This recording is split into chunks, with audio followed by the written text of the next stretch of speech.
तो नमस्कार, मेरा नाम है आयुष कुलश्रेष्ठ और आपका ब्रेकिंग टुडे में स्वागत है। आज की जो खबर है वो मैं बॉलीवुड से लेके आया हूँ।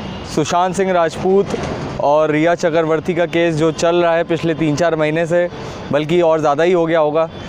मुझे नहीं लगता कि आज तक इंडिया में से बहुत कम केसेस है जहाँ पे इंडिया की 3 धुरंधर कंपनी माफ़ करिएगा 3 धुरंधर एजेंसीज़ CBI, NCB, ED तीनों एक ही केस में लगी हों, और ऐसा बहुत ही कम केसेस में हुआ है। और लोगों ने CBI जांच की मांग करी थी और इसके पीछे काफ़ी पॉलिटिकल ड्रामा भी चला।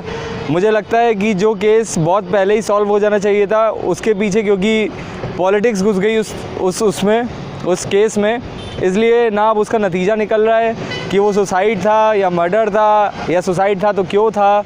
अब बात क्या हो रही है कि ड्रग्स क्या लिए जा रहे थे, बॉलीवुड में नेपोटिज़म क्या था, सलमान का क्या रोल था, आदित्य ठाकरे का क्या रोल था। तो मुझे लगता है कि ये सारी चीज़ों को, इन सब चीज़ों में पॉलिटिक्स नहीं घुसेड़नी चाहिए। जो अगर शायद इसमें बीजेपी के जो अभी बिहार में इलेक्शन होने वाले हैं, शायद मेरी सोच और मेरी समझ जितनी है, मैं यही समझता हूँ कि अभी क्योंकि बिहार में इलेक्शन होने वाले हैं तो इस केस को ज़्यादा हवा दिया जा रहा है। शायद अगर इलेक्शन ना होते तो ये केस पे कभी CBI जांच मांगी भी नहीं जाती। और सबसे बड़ी चीज़ है कि CBI सबसे पहले पहुंची थी। अभी तक CBI का कोई रिज़ल्ट नहीं निकला है कि ये सुसाइड था या मर्डर था। हालांकि एम्स की जो स्पेशल टीम बनी थी डॉक्टर्स की, उन्होंने कहा है कि 17 तारीख को अपनी रिपोर्ट देंगे, जो कि 17 सितंबर।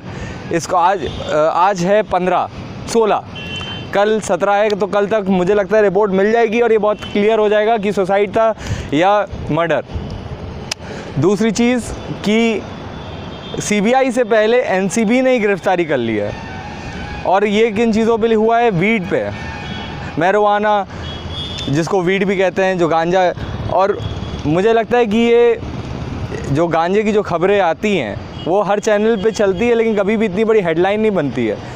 बहुत बड़े बड़े मैरिजुआना के, गांजे के खेत, अफीम के, चरस के, सबके पकड़े गए हैं, लेकिन वो कभी भी हेडलाइन नहीं बनी है। वो हमेशा एक 1 लाइनर में नीचे लिख के आती है। लेकिन क्योंकि ये सुशांत सिंह राजपूत का केस है और इसमें सबको, जहाँ तक मेरी समझ है, मुझे लगता है कि वही इसी सब चीज़ों का हुआ दिया जा रहा है। दूसरा आ जाते हैं जया बच्चन के बयान पे।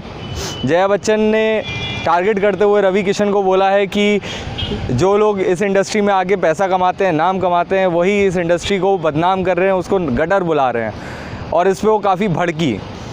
और जया बच्चन के साथ भी कुछ लोग हैं और उनके खिलाफ़ भी कुछ लोग हैं। ट्विटर पे तो मानिए आए दिन रोज़ ना रोज़ कोई ना कोई एक पक्ष बने हुए हैं। कोई कहता है सुशांत ने सुसाइड किया है, कोई कहता है नेपोटिज़म है, कोई कहता है कि ड्रग्स है। मेरा ये कहना है कि जो आजकल के जो बच्चे हैं, जो बॉलीवुड में जाना चाहते हैं या जो एक्टिंग फील्ड में जाना चाहते हैं, एक्टिंग एक आर्ट होती है, उसमें ड्रग्स, नेपोटिज़म ये सब नहीं होना चाहिए, वरना कल को माँ बाप डरेंगे अपने ही बच्चों को बाहर भेजने में, बॉलीवुड में भेजने में। चलिए दोस्तों, ऐसे ही मैं आपके पास बॉलीवुड से रिलेटेड जितनी भी मज़ेदार खबरें हैं वो मैं आप तक पहुंचाता रहूँगा।